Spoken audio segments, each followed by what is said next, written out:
Test 1, 2, 3, 4. Test. Let's give them something to talk about. I see the energy running out. I got a planet to run around. Okay. You ain't do nothing but run your mouth. No, I don't want to be humble now. You doubted me, nothing to talk about. Hey, good morning. That was all right. We nailed that one. It's better. Yeah. Jamie came in early, set up, and then we screwed around in the lobby drinking coffee and realized we were running late. And Amanda's like, "Where are you guys?" Amanda was waiting for us. I was already in here. Yeah. I think I'm muted. You're muted on that, Okay, but all the audio is coming through the mixer board. right. It just Yeah. it If says that's mic not is muted, I know if that's not muted, then we get all this back Great. feed. Yeah, we run it through the mixer. But we've screwed this up so many times. Well, I'm glad you got it down now, or sort Well, of. no. I wouldn't say it. I wouldn't go that far. Yeah, the number of times we screwed up is an indication that it is entirely possible we could do it again. Mhm. It's not that we necessarily learned. It's not like it's fixed completely. Yeah. Jamie, I feel like I haven't seen you since we were sharing a room. Yeah. Oh, No, you've been in here. Oh, You did my. some Since I was quarterfinals, waking right? up next to you. That's the last time I saw you At the CrossFit games. at the CrossFit Games In a trailer. In a trailer. with Well, Tyler that- Watkins too. Yeah, with Tyler Watkins. Yep. It was a Tyler party. sleeping in the bunk beds. Okay, I need a different thumbnail for this. Remember the that time I slept with two CrossFit. media people, you Media know? people. We're just I wasn't media people then. I was wanting to go up and just check stuff out in the media space. yeah. I mean, you were a coach. You are a I coach. was. Oh, yeah. Yeah. I had access to other areas, Yeah. which I think you guys did too. No? We Did have, you, were not you able to the- get back behind the No, scenes? not like in the warm up area. Okay. Oh, that's right. Oh, They Yeah. were super strict about Yeah. no cameras, no phones, even from a coaching Yeah. perspective. So you got more access than we did. Got Hey, you there. Jamie, will you for those of you that don't know Amanda was a member at Diablo. She took a new job with a new media outlet. Mhm. Congratulations, by the And way. which Thank you. which caused her to move away. She still comes and works out with us periodically. But she's a pretty damn good CrossFitter. She calls herself an average CrossFitter, but even her fans on her page accuse her of being above average and even better than that. And she made quarterfinals I this was year. going to say quarterfinals. Yep. Mhm. Last 3 years. Yeah, last year she made it when it was 10%. That's right. people. That's right. Yeah. I would have made it with 10% this year, but Yeah. I wasn't trying as hard to make it with Yeah. 10% because we didn't need to. Yeah. But I would have. kind of changes like the intention of like being able to roll into it if you're fit enough. Yeah, it versus- really does because like you don't really have to game it as much. Yeah. It's easier to make. I mean, obviously, it's easier to make top 25%. Less need to repeat. Yeah. Yeah. Jamie, we put her or have her put her YouTube channel or something on there. Which one do you want? On Oh there? yeah. Do you want your Instagram on the? Just put at Amanda Harry Hari.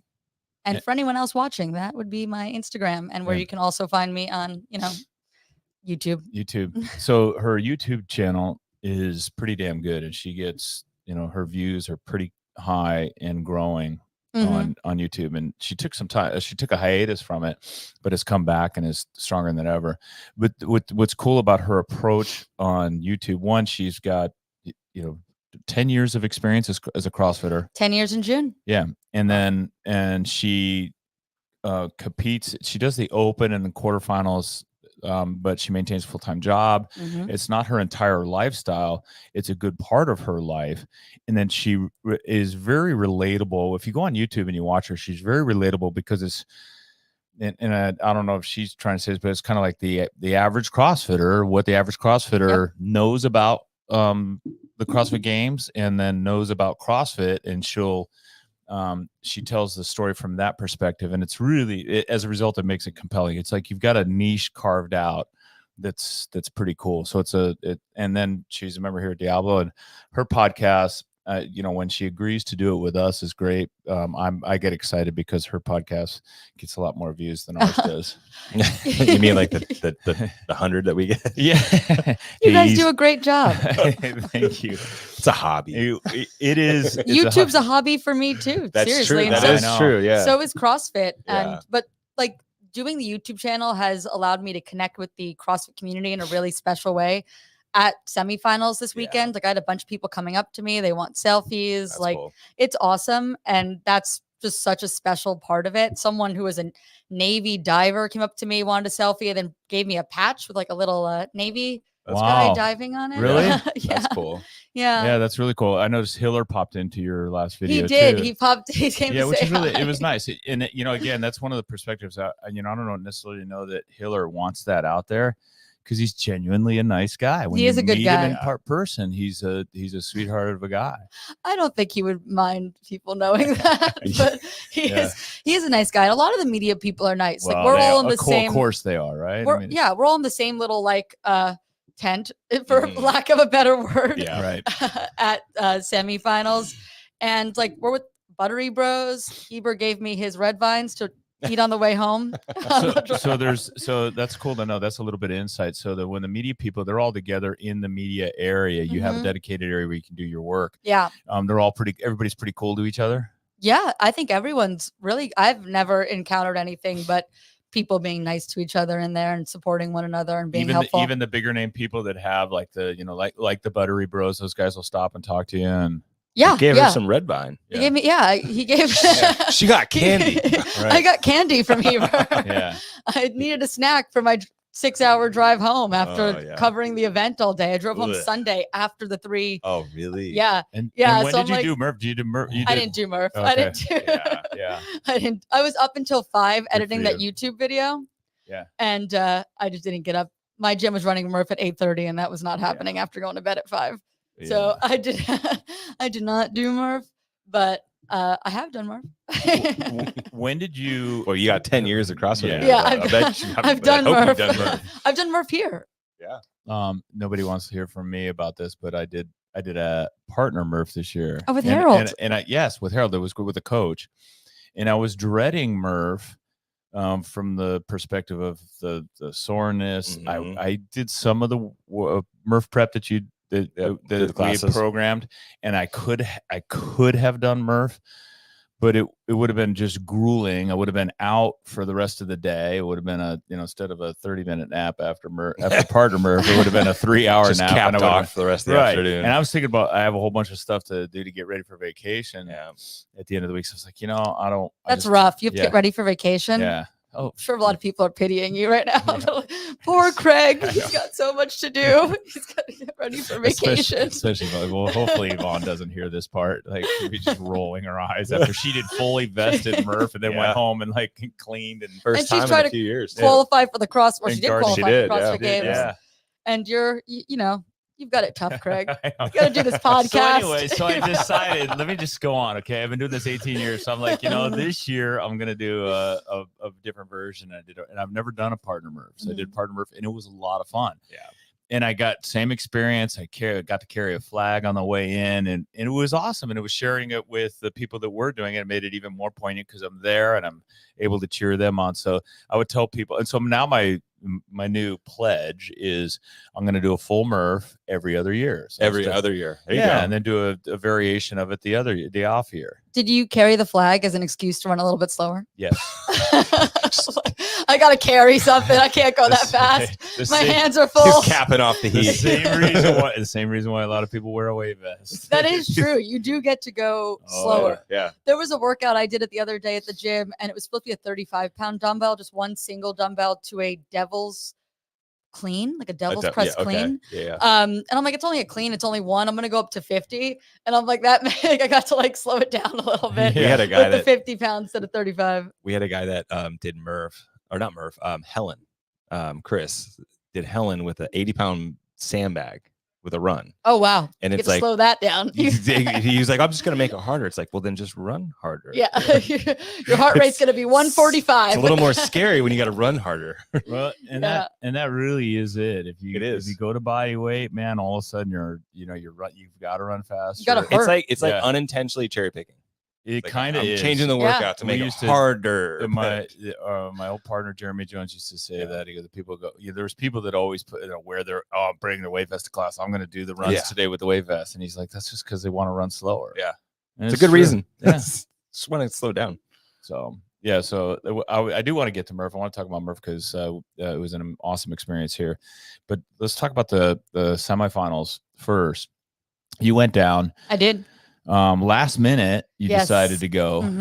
You had a media pass though early on, right? No, I only found out about 2 weeks before that I had a media pass. Oh, really? Yeah, and that's not just me. I know that there was a bunch of people. Believe Clydesdale Media Yeah. got their media passes late. So there's a bunch of people who didn't get their media passes until like 2 weeks before. Yeah, it makes it tough for. So you didn't booking a even flight. know, like leading in, like a month out, No, that you were going to be having an access. no. Did you Oh, wow. apply for a media pass Yes. early? Okay. Yeah. So like it just, I'm not sure why they waited on the media passes. I didn't really have concerns about getting one. I don't think my tone is bad.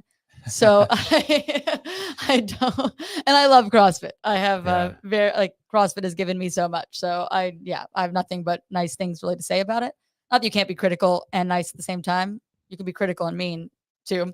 Right. So I try to do it in a nice way. So I wasn't necessarily concerned. I just wasn't sure if like maybe they were allowing less media in, and that's why I hadn't heard yet. But then I found out a bunch of people found out super late. And I found out about the same time that I believe Hiller got his Rejection. Yeah. So I just feel like we all kind of got it later. I mean, part of me is wondering if they, they just, it's one of those total organizational things where they just, oh yeah, we got to talk about media. Oh yeah, we got to talk about media. Oh yeah, we got to talk about media. And then finally, oh shit, Kind of it's like 2 a weeks last out. thought. We need to Yeah. talk about. We need to see who gets these media passes. Yeah. Yeah. So like I didn't know for sure. So I wasn't sure if I was going. But now I'm preparing for the same thing at the games. I'm just like Yeah. anticipating that I'll probably get, if I like when I apply for the media pass, I'll probably get it fairly late. Yeah. I'm just I'm Mhm. going off of that now. I think if it's my event and I'm running it and I want to make sure I have as many fans and I want to have as many athletes wanting to be there and wanting to support CrossFit. I'm going to make sure that I'm selective about what media is there. Yeah, and they seem to be Yeah. more selective now than in the Right. past. And it what it does is it does, while that tone comment, I can understand why some people might object to it, but I think it's important. There's got to be a separation between getting the number of likes on your channel and at the same time treating the sport with respect. Yeah, I mean, CrossFit's a private company. They can do whatever they want. Yeah. They don't have to, like people who say like, oh, don't they have to let them in? No, it's not like it's they can do whatever they want. Mhm. That's right. Like we are at their mercy when it Yes. comes to that sort of stuff. So if they Yeah. want to say someone can't come in, they can say anyone can't come in. They can say certain fans can't come in. Yeah. They can decide they don't want to sell you a ticket to the event. Which they've done in the past. Yeah. Right. Yeah. They've had coaches like Sarah's coach that they said, no, you can't come to regionals anymore. Like, Right. After what you said in the documentary the year Mhm. prior. Yeah. Yeah. But if they're trying to get fans in the seats and stuff like that, I understand the concept of being selective, but maybe being a little bit more like giving you more heads up, because then you can promote it going into it. That was an issue. And agreed. some other people talked about that. Like I said, Clydesdale, like he put up a podcast about it because like he Mhm. wasn't able to go because by the time he looked at flights, it was way too expensive. yeah. Like I was driving, so it didn't matter too lucky much. enough to be in California. Yeah, but if you're not driving and last minute flights are Yeah. super expensive, it just sort of makes it so smaller media organizations that don't have all this money to just spend on these events can't go. Yeah, that was a gaffe. That was a gaffe on their part. Yeah. So, but there were a lot of people there. A lot of people that I recognize when you go to these. A lot of the media tends to be the same Same media, crew, yeah. the same photographers. It is fun though. It's like camp.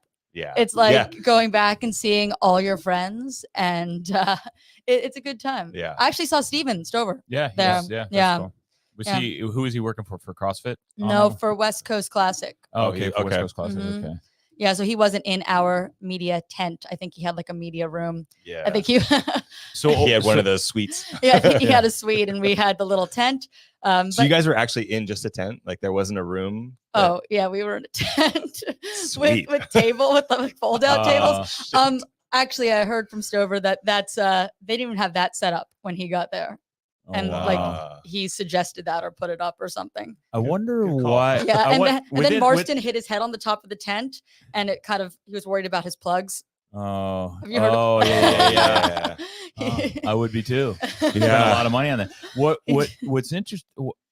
with that whole Coliseum, couldn't they get one of the boxes? All the suites. There's a lot of suites that are, I'm sure, were probably available. I don't know if there were some people in those suites. It wasn't me. There were other people. Well, you were at the tent. I was at the tent. It was like in the concourse, like just like over on the side, on the like the top part above. Okay. Yeah. So that's really interesting because there's rooms down below too. They've put media in those rooms down below. There's a lot of rooms. Yeah, I don't know that whole campus, that whole facility. But again, your rent of that facility, West Coast Classic, depends upon they're not going to give you full access. That's true. That's true. Yeah, I don't know where Savan was. I never saw him like hanging out. They didn't hang out there. They went back to their. They had a house. From what I gathered, they went back to their frat house every day. I did see Souza. Yeah. A couple times. Yeah. And he was like tanning in the seats. Yeah. Oh, if you go to that event, and Craig's been there before, and so have you, Jamie, like you're gonna get burned or like being it's like in the overcast. Like the overcast. Like it was like so like dark and gloomy that first beginning of the day. And then all of a sudden it's like, yeah, there it is. Yeah. So let's talk about that for a second, because it looked like there weren't a lot of fans in the stands, and I do have some inside information on ticket sales, but it looked like there weren't a lot of fans in the stands, and people were like, why weren't the fans? So CrossFit didn't represent. Boy, this was and then even Freddie Camacho posted, I saw that. Freddie Camacho posted nostalgia. Hey, it was an amazing time there. Well, first of all, those were the CrossFit Games. It was the only place to go. Yes. For a lot of people to see these athletes. And then the next thing was everybody that went to those games and spent time at that venue, first of all, they've all grown up. Like they've added that was many years ago, and a lot of them have had families, moved on. They've they just don't want to go to they've filled their cup of CrossFit events that they've been to, and I'm kind of in that place too, where I've been to so many events. This is another event, and the YouTube coverage is so freaking good. But the other thing is, that group of people, I do have a little bit of PTSD with that tennis stadium. Yes, there were some amazing moments there, especially for Diablo. We had some amazing team events there. Jamie knows. Jamie was on a podium, and as a result of being down there, incredible experiences.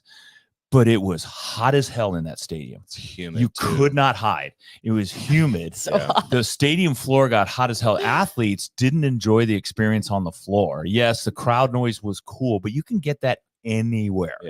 Well, not anywhere, but you can get it in a lot of places. And so anybody that was like, when they said it's not in Carson, I'm like, oh man. And then the other thing is, it's in Carson. There's no hotels close by. It's not like you can walk across the street to your hotel afterwards. You got to jump in your car. You got to park. You got to drive through LA traffic to get there.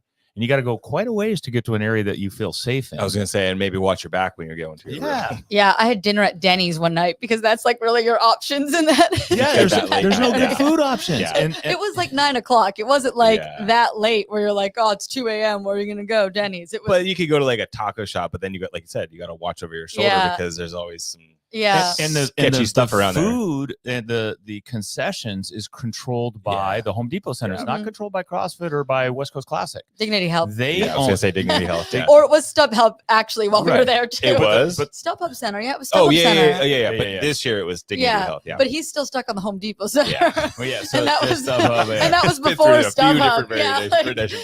So the Dignity Health Center, they control concessions, and they're not going to put up. They don't. Hey, let's adjust the menu for these healthy people. No, it's for days. They did have a couple stands where you get like acai bowls. They had some rice and chicken and stuff like that. The normal concessions was what you're saying. Yeah. But there were some other options. If the people that rented booths. Yes, there were booths. Yeah. It's funny you said like people have grown up. I feel like I haven't grown up now because I was saying Carson in 2014, 15, and 16. And then they go back in 2024, and I'm like, I'm going back. Yeah. 10 years later, I'm going. Immediately. Let me ask you this: if you didn't have the media pass, would you have gone? Probably not. Yeah. But I love going, and I know you do. I've had media passes. Look, Amanda has excellent tone. I just want to say it right now. Well, I've had media passes for so long now, and I haven't went as a fan to the CrossFit Games since 2016. Okay. 2017 I went as a volunteer. 18 I went as a volunteer. 19 I skipped. 20 COVID. 20, yeah. 2020. And then 21 I went as a volunteer. So I haven't went like as a normal fan in 8 years to any of these events. So I've always either went to cover it as a media person or I was volunteering to help out. So it's been a long time since I just went as a fan. I feel like the West Coast. I feel like the West Coast Classic. I saw they were looking for venues. This is the Loud and Live people. Mm-hmm. Yes, it was. And certainly there is nostalgia in Wadapalooza, like that event that all they have to do is is so crowded. That event, they put it up and people are going to show up and they put it in the same place.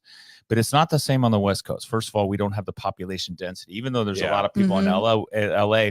The population is more spread out on the West Coast. Like you got all the way to Canada, people who are supposed to come down, and then people from Mexico. It's a long ways and it's expensive, and there's flights. There's not as much draw with that venue as I think they anticipated.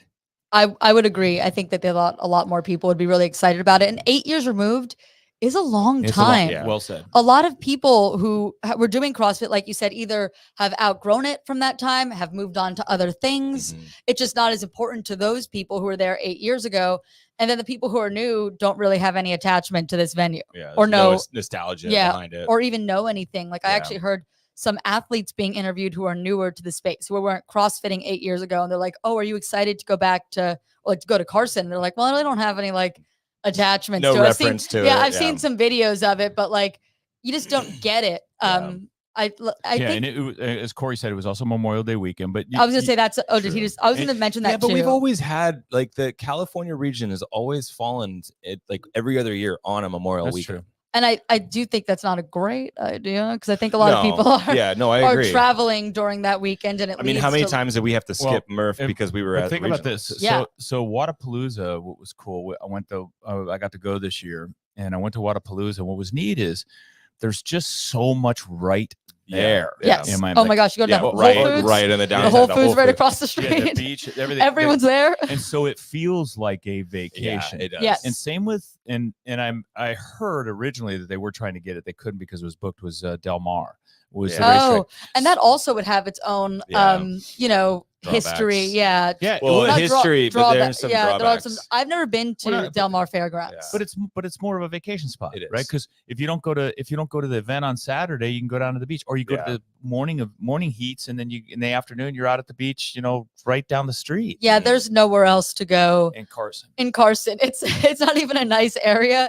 You don't really want to hang out outside. No, even in Madison, when I think about Madison, we get, I'd go to an event in the morning and then I'd go for a bike ride for the rest of the day with my daughter. I love Madison. I mean, I live there, though, so I have a different attachment to Madison. I volunteered one of those years. And Carson, here's the other thing, because we've done events, Jamie and I, with Grid League, and I know and understand building a crowd and how to get a crowd. In that venue, right away, I was instantly scared. It's too big. It's too big. And fans will spread out. They won't come down and sit right next to each other. You get a few close, but they won't come sit next to each other.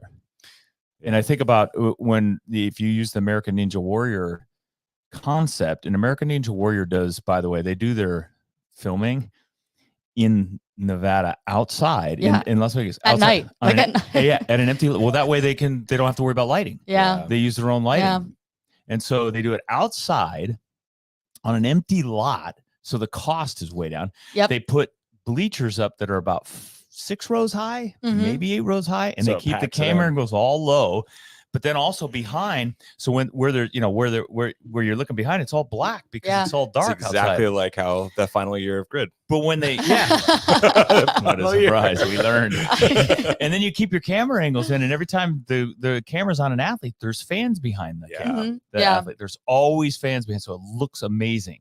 And even last year we were in Pasadena, and that was in a convention center with just some things like some bleachers set up. So it was a smaller venue compared to this tennis stadium, which is hot over Memorial Day weekend in an area that people don't necessarily want to be. There was just a lot of negatives to it. And I think that's why we saw the crowd size as so small. You're right. I would imagine too, the overall experience wouldn't be the same as the games too, because it was not. Yeah. I was going to say, you don't have the big 2024 sign outside where you get pictures out. Was any of that stuff going on? Okay. That's kind of what I thought. I pulled in right at 8 a.m. on Saturday. There was a Galaxy game at 7:30 at PM. And when I pulled in, the person who was like taking parking tickets was like, "Are you here for Galaxy?" I'm like, 12 hours early? You think I'm here for the Galaxy game? Why? You don't think I'm here for the CrossFit event that is currently happening? Yeah. You think I'm here for the Galaxy thing that's happening in 12 hours? What am I going to do here? Are you letting you let people in 12 hours early? Right. Yeah. So, and again, this is something that the WCC's like they're having their after meeting. They're going to have an after meeting and talk about all these things. But when you get a venue like that, this man brings up great. I hadn't even thought about that side of it. Yeah. Is you get a venue that big, now you got to promote it, and not only promote it online, because forget all the promotion online and all the advertising you got to do, but at the venue itself, like you need to have the banners, you need to have the signs, you need to have all the stuff, like you need to make it look like when you drive up, you need to make sure the billboard, the electronic billboard has it lit up. Yeah. There was one tiny sign. Oh man. Like one of the ones that like go on the ground that are just like that little sandwich board. Oh That's, God. Seriously? That said WCC, and it had so you didn't even really know, like if you didn't With know, like an arrow in this direction. Yes, WCC. it wasn't even like CrossFit. Like the word CrossFit wasn't on it. It was WCC and that bear. And I mean, I recognize the logo. Yeah. But if you didn't know like a whole ton about CrossFit or the WCC, and knowing that the West Coast Classic was hosting this competition, I don't even. It's like if you just had that Syndicate Crown logo and just that little like, you just don't. If you don't know enough, you could just drive past it and be like, I don't know where I'm going. By the way, I do know that CrossFit wasn't happy about that. Oh, I did. But it was people barely knew at the event that it was a CrossFit event. That's a bummer. Oh yeah, like that's a huge. But bummer. all of that stuff, you think that's the size of the venue? Like there's a cost. Like there's it's like a big venue. Size of the venue equals the money. Like you draw the graph, like promotional stuff. Like the smaller the venue, less stuff you have to have. Yeah, and then it looks huge. Like it you just get. huge. You don't need a lot of people to No. like. Why don't they just have it? This wouldn't work, but I'm just gonna throw it out there. They should have had it at Aromas. Yeah. Imagine how packed That's good. and cheap. Yeah. I mean, I don't know what Dave charges. But Dave can't do events there anymore. Oh, at all? No, because he can't. Even after the street parking thing. The street parking, did that get him in trouble? Well, no, it wasn't street parking that got him. It was one of his last CrossFit events got him in trouble because his neighbors, they've changed the zoning so they can't park. Oh, that's what I was gonna say. They need to like make it into like they need to talk to the council members. Yeah. We need to all show up at that council meeting in Aromas, which I don't even know what that would look like. He has a limit. He has a limitation. He has a limitation on the number of people he can have, and where people like for street parking, we had to park away and then take a shuttle. Oh, okay. Got it. Well, that's a bummer. Yeah. That would have been a really cool place to have it. That think about cool. Think about the like history there. Yeah. And then how many people, like how busy you can make that look if you did it out where they did the deadlift ladder in the past and some of the workouts they've had for like street parking and stuff. Right. You do it out in that little parking lot, and then people can like go up the hill and you can look down. Yeah, imagine that 800-meter run. Well, but it's oh yeah, that would be but it like for the fans though, it's historic, and then you also have all of like you just like have it's its own natural seating. Mm-hmm. Yeah, like you don't have to like putting the seats up on the hill. Yeah, you can just go sit up on the hill. Yeah, you don't have to even put seats in. Do this real cheap. Make Yeah. all the money off of this event because you're doing it for like pennies. That is the way to do it. Is to find a very low cost venue that can accommodate, that is in a destination that people want to go to. What are you doing with the gym next year on Memorial Day, Memorial Weekend? You could, hey, look, you could run an event in here like that. You have it's a big gym. We'd have to rent next door, like for all the athlete services and all that stuff. But a big gym could host. Yeah. And I don't think that's an issue. Here's why. The YouTube views are for insane. Each day. They're great. Yeah, there are 500,000 people on the right now, and they'll probably grow to like 750,000 over the next couple of weeks. Yeah. Yeah. Of all of the each day. So people, and they're doing what I do, what you do when you're not covering for media is you pull up, you sit down, you got your coffee, and you watch the events, and it's a lot of fun to watch them. I am still a tiny bit disappointed about that first day stream. Yeah. On the podcast channel, that's just like that wide shot. It's just of the whole field. Yeah. I understand why they're doing it. It does save a ton of money. it really makes the teams very difficult to watch. It is kind of okay for that first event for the individuals because most of the time they're running and you don't want to see. They still followed him out on the run a little bit during the stream. Well, were you watching Torian? No, I'm just saying they definitely followed them on Torian, but Really?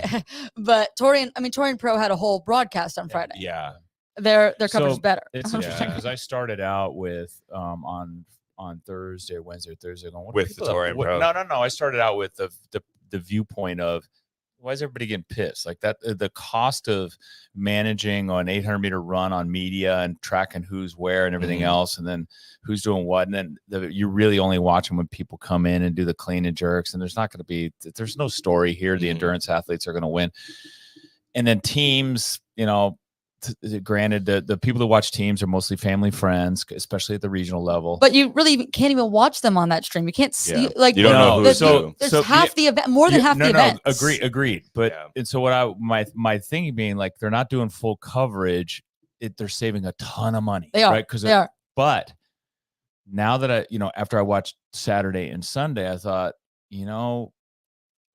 if it was as good as this, I probably would have definitely watched more. Yeah. And it would have, and maybe it draws more people in. Like, it's the appetizer that brings people into the Saturday. Like you're saying, Sunday. like get more people to watch. Yeah, on Saturday, it'll get more people to watch. It'll get more people to watch on Saturday, Sunday if the Friday show is really good. Yeah. And I just think the problem is there's so many events for the teams. There's 5 events for the teams. 3 of them are on Friday. Yeah. You don't see the majority of that competition. No, it's fine. Like if there was just one team event and one individual event, then this would probably be the smarter way to go. Like that would be fine. Yeah, agreed. But then they had it to the point where there was just the individuals going on Sunday. They did, where they could get the 3 events. Where if they kind of spread out, then they would probably have to bleed the teams into the Sunday session. I don't think a lot of people would have minded. I don't know. Would you have minded that? No. One team event on Sunday. I wouldn't. Yeah, one final team. Final team event. That actually would have been fun to watch. It would actually be kind of cool if they did some kind of cut going into that. So then it was like then just like the top 10. Just or top. You might probably have to do top 15 because they qualified 7. They qualified 7 teams. Yeah, you have to remember it's 7. 10's not enough. Yeah, 10's not enough. You need some drop more. off. The final comment on the teams, because I want to get into on the coverage and the fans, because I want to get into the workouts and the athletes and stuff and what your experience was there, because you did a really good commentary on it. The ticket sales, CrossFit was pleased with the ticket sales of the according to your inside source. My inside source that was sitting with Don Fall for an extended period of time. I did see him there. Yeah, that they were on the final day when people started to come down. Yeah, you could see there were a lot of people there. So at the finish line, they were very happy with the ticket sales. So I think comparatively versus Pasadena, they probably sold just as many tickets. That's but you spread what I was going to say. You can't tell though because it's so big. It's like watered It's down like almost. 8,000 person arena, I believe, and Pasadena was a convention center. Yeah. It wasn't even an arena. It was a big room where they put some set bleachers up some bleachers that were like you had giant columns like in the middle of some of the bleachers. Yeah, and I mean it was fine though. Like I'm not against that. I think that might be the better way to go. And then also I wouldn't have got sunburned. But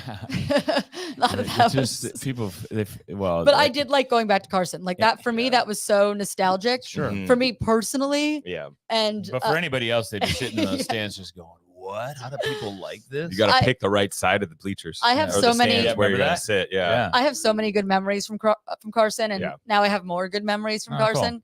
Good. So for me, it was like amazing, but it wasn't the smarter move for CrossFit. Amanda's tone is amazing. I love CrossFit. Thank you, Dave Castro and Greg Glassman.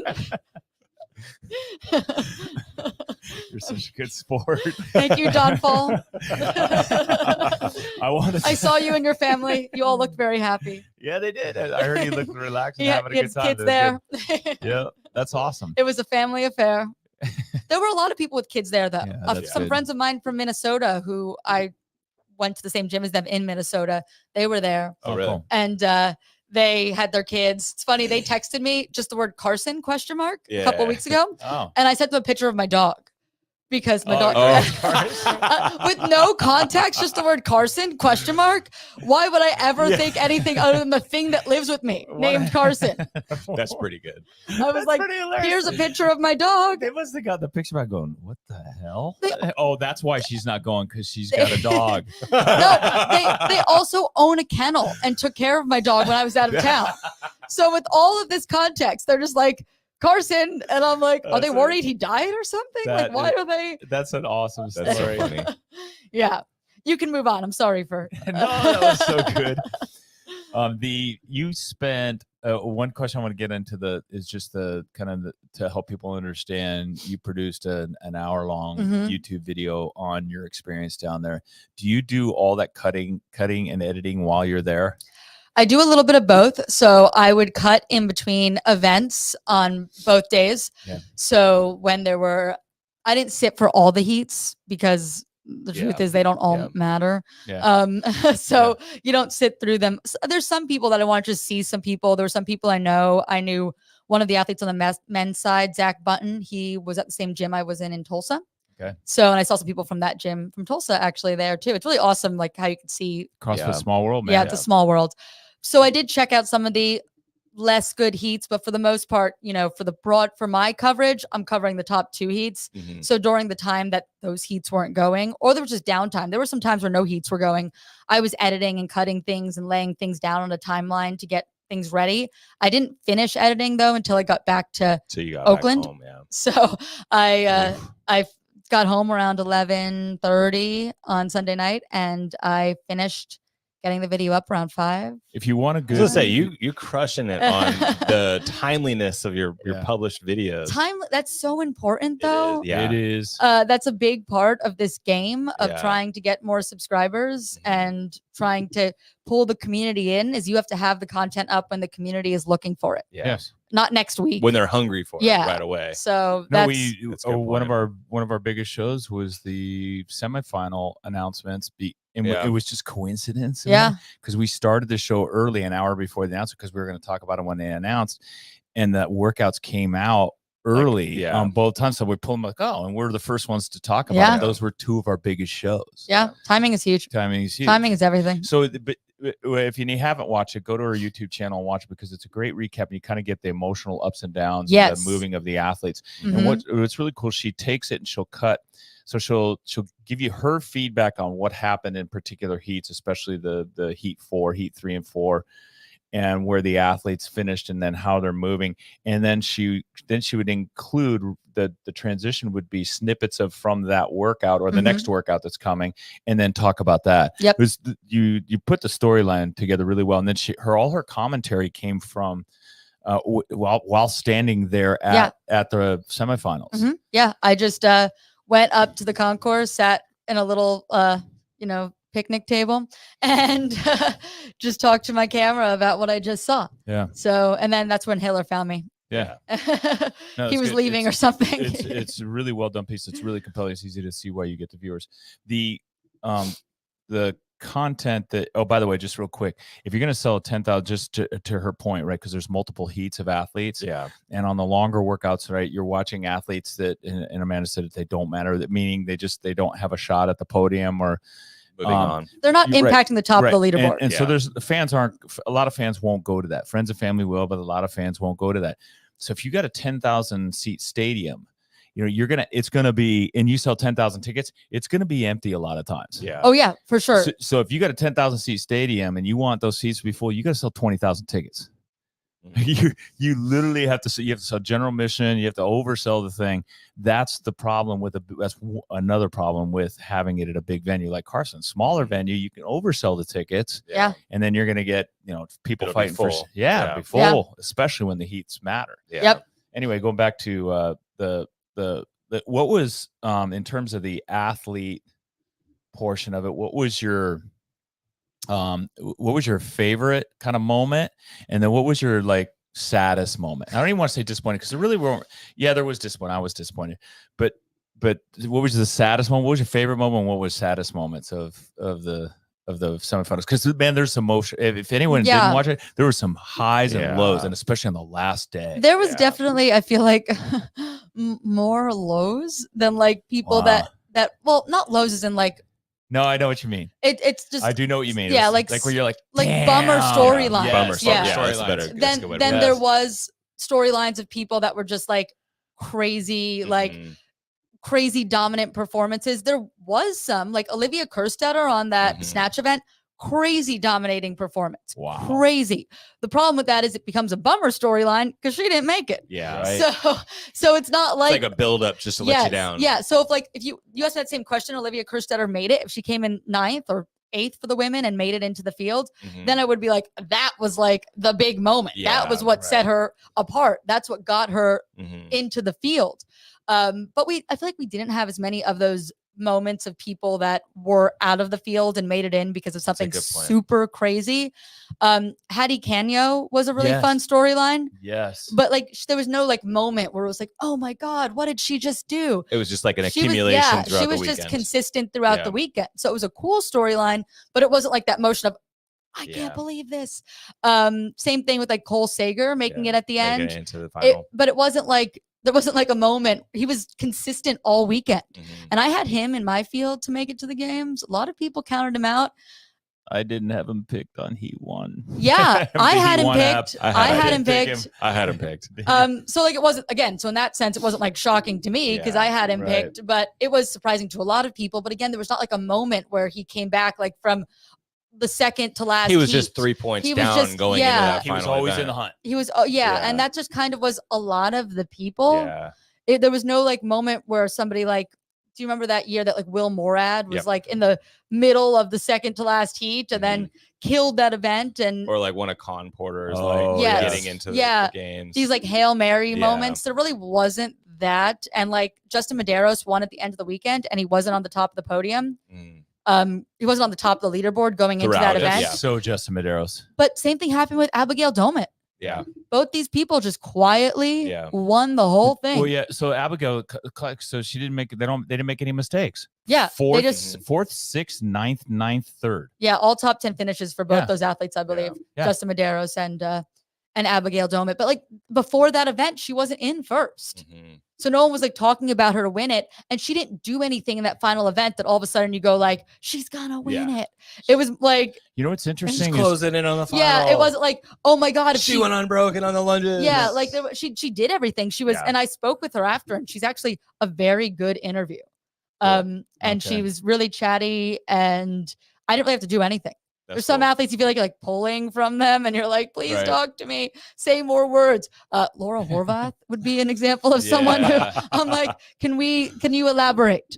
Can you say more things? Is that a language thing you think with her? It very well could be. She seems, there are certain moments where she comes off very likable, especially like at the European semifinal. I felt like when I interviewed her a couple of times, she seemed really likable, but I have not had any interactions with her where I'm like, wow, I can't wait to interview you again. I'm like, maybe I'll find someone else. But maybe it's also because she's like, that person's not important.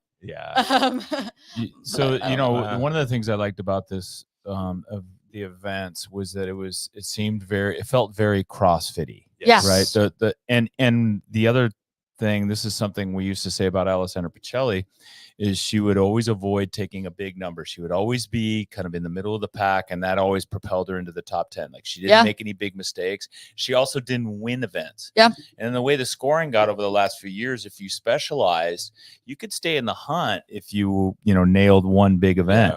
Whereas now you kind of you got to be CrossFit. You got to be in the middle to the top, like every single one. You can't taking a big number was painful. There's a couple of people that recovered. Like Colton, for example, he won two. And that would be another one of the bummer stories. Going off that touch and go snatch at the end. I'm sure that was a high. Then that was a real again, and that was kind of like I was talking about Olivia Kerstetter in the snatch event. Like that was huge, but like it becomes less huge when they don't make it. So some of the biggest moments or most exciting moments happened with athletes that ended up not making it. So like it's a weird question of like the highest moments, the lowest moments, because they sort of were intertwined Melded at that, together, yeah. at that semifinal. Everybody loves Colton Mertens. He's amazing, good, amazing personality, head down, do the work kind of guy. His workouts, just to contrast versus what we just talked about. Oh, he has like 2 first places and like 2 mid-20th, like 23rd, 24th. Yeah, so he's 5th, first, 24th, 23rd, first, 19th. Yeah. And that 19th was so painful because it was happening right there on the floor. You knew he had to beat Cole Sager, but he started out okay. I mean, what's interesting, and Jamie, I want to get your perspective on this, on that last workout. People talk about the size of the athlete as being an influence on the performance. And there are some workouts that benefit a taller, stronger athlete. Although, he defied that with the snatch workout because you would have thought a bigger athlete would have done better and that, wouldn't have been able to beat. Colton shouldn't have been able to beat Brent Fiskowski in that snatch workout. He's got a pretty big. That's a weird, like, mass moves mass to some degree, yes, but Olympic lifts do benefit smaller athletes because they don't have to move the weight as far. Levers play a factor. Yeah. And also he's got some top end strength with those he numbers. does. So it's not like he didn't have the capacity have you looked at him? Yeah. He's like this little like I know. I know. He's thick.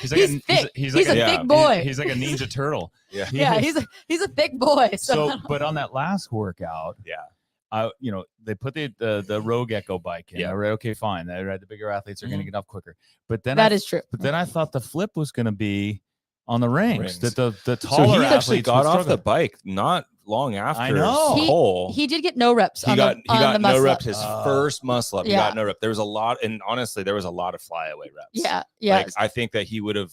If I don't know if they didn't no rep them, but there was a few reps that I would just say like, no, that's like you're pushing and falling off the top of the rings. And it almost looked like he was a little defeated, like because he broke 3 times on the muscle ups. Yeah. And then by the time he got onto the lunges, like he was making up some ground, but then he had a no rep or it failed or something like that. Yeah. And then he couldn't figure out where he had to go back. Yeah, he had to go back. Yeah. And like at that point, you could just kind of see like, fuck. Yeah. He was already on the bubble, so there that goes. They had to take those dumbbells back. Some people, like if your last step, you had to take it back. Yes, you had to take it back. Yeah. And most people had to take them one at a time. Yeah. Which I love the fact that there is a huge drop because then it kind of encourage you. You have to send it, but if you can't, then here's the penalty. You gotta break early enough. You have to plan to break. You can't break because you failed because then you have to go all the way back. Everybody, it seemed that was one of the reasons why I love that workout. But it seemed like everyone that took the risk failed. Yeah, like almost everyone. There's rarely. Tudor Magda killed that workout too in the heat prior. But again, it's another example of. He didn't make the games. So it's not it doesn't matter as much. Same thing with Tudor, right? Yeah. So 32nd, 7th, 19th, 4th, 6th, and 1st. He won the last event. In the past, that probably would have gotten him there. I feel like the way this worked out for CrossFit, like the increased work capacity across broad time and modal domains. Is paid off. I don't love that we've reduced it from 7 events to 6. I think that why is that? I think that more scored events get the better people that right because increased work capacity across the broad event. domains. So like more events. Not that we need 30 events or anything crazy like that, but we had 7 for a long time. It was very common to have 7. That was the number. And then we reduced it to 6. There was workouts too where it was like one that followed right into another one. Yeah. I like that. Like 2 scored events. 2 scored events, but like 2 separate events. Yeah. Like I can't remember what it was. It was like a big pull-up set with pistols. And then it followed right into, I think, toes to bar with cleans. Yeah, and you could do that. You could have 2 like super quick turnarounds, like a 5 and a 7 minute time frame. Yeah, and maybe you like go back to your mat for like a minute rest, and then you come back out. Yeah. So I think I don't think there's a big benefit from moving down to 6 events from 7. I think it actually, like someone like Colton Mertens, who was right there, if he had one more decent event that wasn't like biased towards a giant human, he probably would have made it. Yeah. Who are your fangirl faves that you're really happy to see do well and make it to the next level? I am always excited to see Brent Fiskowski and Pat Vellner get back. Right? Yeah. Me too. And it's remarkable to me with all that's going on in their lives. Like, think about how many years we've all been doing this and how long they've been doing it with their families and all their kids. other They both have kids, kids. Still kids, excelling. school, yeah, and still, yeah. It's awesome showing up. Yeah. And I mean, Brent could have won that. He was almost won that. Yes. Justin Madero's coming back is pretty cool. He looks fitter than ever. He looked really good. He has a really good coach, Adam Neifer. He's an amazing coach. Yeah. And you could see, I didn't see Adam interacting with Justin particularly, but that's also because Justin was in like the middle lane for most of the time. But Trista Smith, the final day, she's 18, just moving up into the individual women. 11th place overall. Yeah, she was in lane 10 at the final day. So she was right where the media people were. So Adam was coming in and like he was talking to her and like giving her like cues and stuff. And I heard he really works with his athletes, like visualize the entire workout. And I don't know if Trista's goal was to actually qualify this weekend. I mean, I'm sure that would have been great, but she's also making that jump from teen to woman. And the first year you do that, you don't always like the goal isn't always to qualify, just to show up and to be able to compete with. And she's definitely someone to watch for next year. And under Adam Neifer's, like I think that she could do really well in the future. And I think we see that with Justin. And I think Justin's going. I asked him what his goal is at the games. And he said that, once you're on top, that's always the goal. Yeah. So that's a cross to bear. Yeah. For him. Sure. What about on the women's side? Same question. Like, give me your two like fan faves that you're excited to see showing up at the games. I'm really excited to see Alex Kazan get back to the games. I think that she has a lot of potential. And she really was like, she was talking about how she wanted to set a time for Tia to beat on that one workout. And like which workout? I believe it was the legless rope climb workout. Okay. Yeah. And she's like, and like Tia wasn't even there. Yeah. She's like, I want to set a time so fast that I scare Tia Claire to me. Yeah, that was event 3. And she took first, and 10:27. I'm pretty sure it was a record. On that event. Yeah. So she's like, I want to set a time that Tia is going to look scared at. No, I don't think she's scared, but but like, that's the goal. And that's a scary mentality that she like is thinking about Tia. It's the right mentality if you're going to the games. Oh yes. I mean, I totally agree. But I mean, that's an athlete who's like, I want to win. Yeah. Like I'm thinking about other people. Yeah. And that said, like it's like poking the bear with Tia, man. like if Tia needs ammo, that's ammo for her. Just so. If we want to touch on North America East really quickly, I have Tia winning North America East. I put out a video this morning about that. And like, I can't pick anyone else other than Tia. Yeah. But the women on that side, like, I think we have a couple potential games winners. Wow. Not this year. Like there'll only be one games winner this year. But in the future. But in the future. Yeah. I think Tia is the closest in the future, meaning I think she's gonna win this year. Yeah. And our past. She's our past too. Tia's our past, our present, and maybe a couple years in the future. Yeah. But I think Emma Lawson has the capacity. Yeah. She is fairly small when you think about her compared to some like Laura Horvaths and stuff like that. But her overall capacity and she's small, like Tia's small. Yeah. Like, and they just are freaks. They're freaks in a good way, freak athletes. And then I think Alexis Raptis I was just going to say is like really fit and slept on a little bit. Yeah. And I think she really has she's also young coming off of the teens. Yeah, I think last year she was. She's not that. This is her. Okay. This is her third. This will be her, if she makes it to the games. I believe this will be her third time at the CrossFit. But she was a teen athlete. She was a teen athlete. Had a hard time making that jump. Wasn't like the Emma Lawsons. Or the Haley Adams. And like Haley Adams in that field too. I don't think she's a potential games winner, but she can get to the games. How many get to the games? Oh, she can get to the games. Is that is that a question? No. How many they taken out of North America East? 11 women and 11 men. Really? So think about the fact that third heat. That's deep. That's really important because someone in that third heat is qualifying for the games. At least one person. So you could have multiple people qualifying out of that third heat. Especially with how much movement happens on Sunday. So watch that. For anyone out there who's kind of wondering if this is interesting or exciting, watch Sunday, watch YouTube, watch CrossFit Games, YouTube, and tune in and watch those last 2 workouts because they are going to be exciting. Yeah. And that's a good way to get into the sport and fall in love with or the all sport. 3. You can watch all 3. Well, There's you can, 3. I know, but yeah. Watch the 2 top heats. You probably don't need to watch heat 1 and heat 2, but heat 3 and 4, there's going to be a lot of storylines. There's going to be a lot of athletes. There's a potential that 20 athletes are still in the mix. Come day 3, especially because I think half the points are day 3.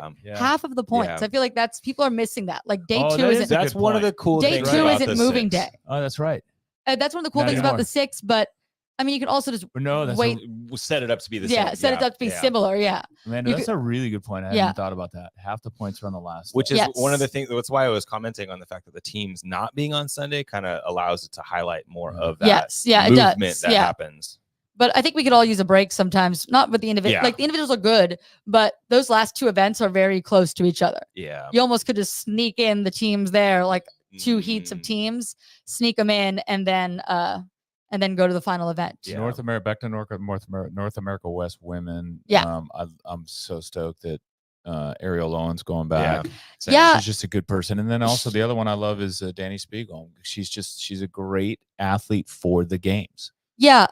So on Ariel Lowen, it was interesting. She had some events that she looked fantastic on. Yes. And there was a couple events that she was just sort of lagging behind on.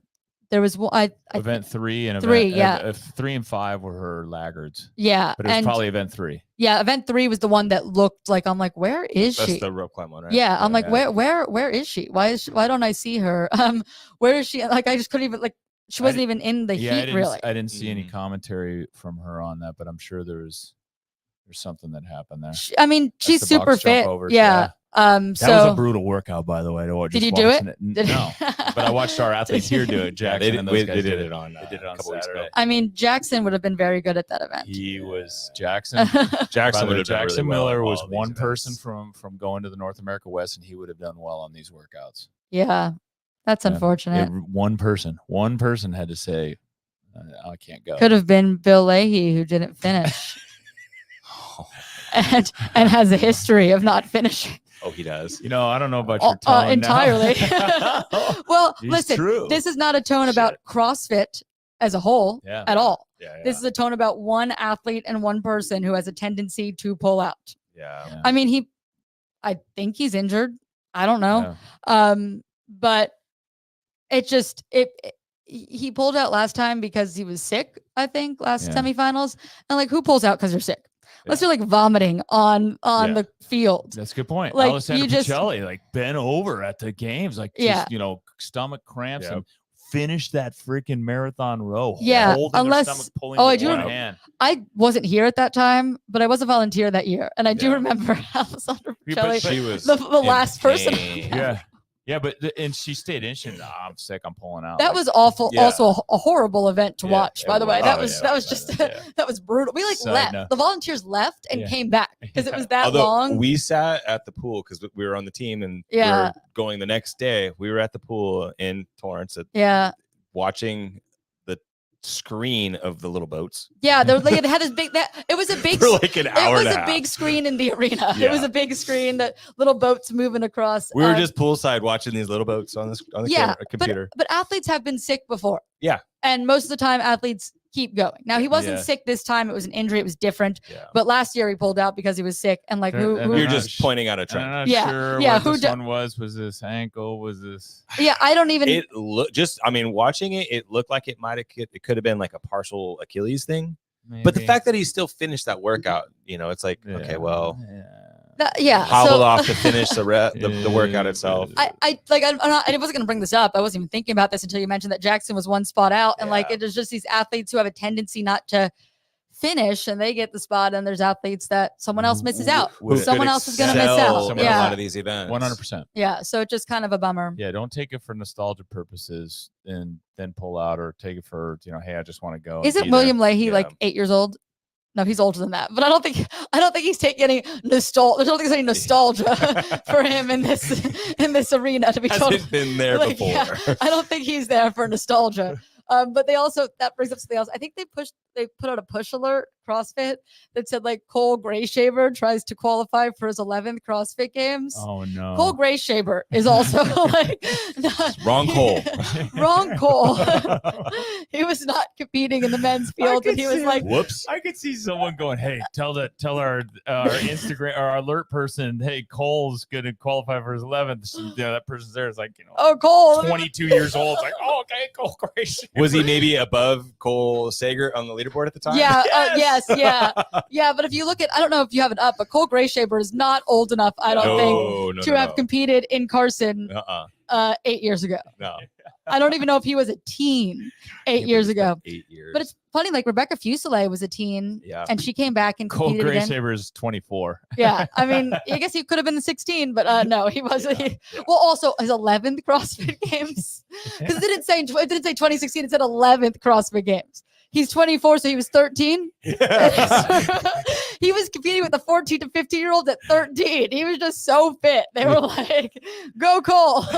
As soon as he could start competing in the open, here he is. He wasn't even old enough to do that. Yeah. I don't even know if we had the teen games then. There's a lot. No, I don't think we did. There's a lot of new people working at CrossFit. So that was a mistake, little mistake there. But it was fun though. It was a great time overall. And the best CrossFitters ended up moving on to the games. And I it's think really so. sad not to see Olivia Kerstetter and not see Colton Mertens. And I brought up Rebecca Fuselier, who I think is another kind of like Colton Mertens, like a people's champ. People want to see her do well. They do. Yeah. Her dad came up to me and told me he likes my YouTube channel. Oh, that's cool. Which was very sweet. I almost wanted to say, "I'm so sorry I didn't pick your daughter to make it," which I didn't, and she didn't. Yeah. I wish she did. I think she's a great story, but she's just not big enough. She's got that's right. She's 5'2", 128. You're just not. You can't play. You can't play with Olivia Kerstetter, who's finishing that snatch ladder in under 4 minutes. You can't play with that. No, you're not crazy. Though I will say this for fear of getting, canceled for body shaming, but Olivia Kerstetter looks too heavy right now. Yes, I agree. And would probably perform better in some of those workouts a little bit lighter than she is right now. Yes, the mass moves mass, and she's strong as hell, but she clearly looked larger than some of the other athletes, or larger than she has in the past. I would. I mean, I don't know what's going on there, so I don't. But I would agree that she could probably. That shit's complicated for CrossFit athletes. Yeah, it is. Really it is. complicated. There's a lot of different body types in CrossFit, and that have different benefits in different ways, right? So you talk about Colton Mertens 100%. and Brent Fikowski. Yeah. They don't look the same. No, they don't. So and they benefit them in different ways. So but she has changed from last year to this year, and I don't know if there's something there or not that's affecting it, but I think she changed camps or something? Yes, training camps? Sort of. She's with Proven now. Okay. Proven. But she still works out with Jacob Hepner and all of that. But I just I would agree that she could probably be a little bit faster in some things. Yeah, if she was a little bit lighter. I don't think that she needs to be she doesn't need to look like Tia. No. It's just from a performance perspective. Think, like the ring muscle ups probably would have been a little bit faster or bigger sets possibly. Yeah. That's the point right there. Yeah. Just gymnastics gets a little easier. Yeah. Running would get a little bit easier on that running event. Running gets a little bit easier. Yeah. But again, you don't want to take away from your overall You don't want to, strength. So it's a fine line. Yeah. You have to find the right place for her body to sit. And she's very young 18. And her body's changing a lot right now. She's 18. I think it's hard at that point to really know where your body needs to perform best. Well said. That's a really good point. That's well said. I think at this point she may have just go back and reevaluate based off her performance here. She made it to the games last year. She was 17 then. She's just young. Things are changing. Her life is changing, I'm sure. Yeah. So there's a lot going on. And it is moments like this too that can be empowering as hell. Yeah. For an athlete. Yeah. Where you just go, this is I am going to rectify this in a big, big way. Yeah. It happened to Tia. It happened to Matt Frazier. I don't want to be second anymore. Happened to Froning too. Rich Froning. Remember the rope climb? The rope climb. Yeah. Think about those Carson moments, okay? Yeah, there's a lot of them. Yeah, I guarantee you, Rich today would probably tell you, I would rather wouldn't have even gone to the games than to have that moment. Yeah. He has said that before. He said if I didn't fail those rope climbs, then I would not have worked as hard the following year. Yeah. Oh, that's interesting. It's like, there it is. Right. All right, cool. We kept you an hour. I know you got an appointment. You got to run to. Yeah. Amanda, it's always a pleasure having you on. You speak so well. You're entertaining. You're funny as hell. And damn, Can I come back? You're professional, Yeah. man. Please. The fact that you want to come back is. Tell us when you want to come back. We're hitting like a minimum standard, Jamie. We're hitting like the minimum bar where okay, man, it's coming back. That's cool. I just have fun. This is fun. Yeah. Well, cool. Yeah, We thank enjoy you. you a great deal. Yeah. Thank you, buddy. All right. We out. Till next time. Yeah.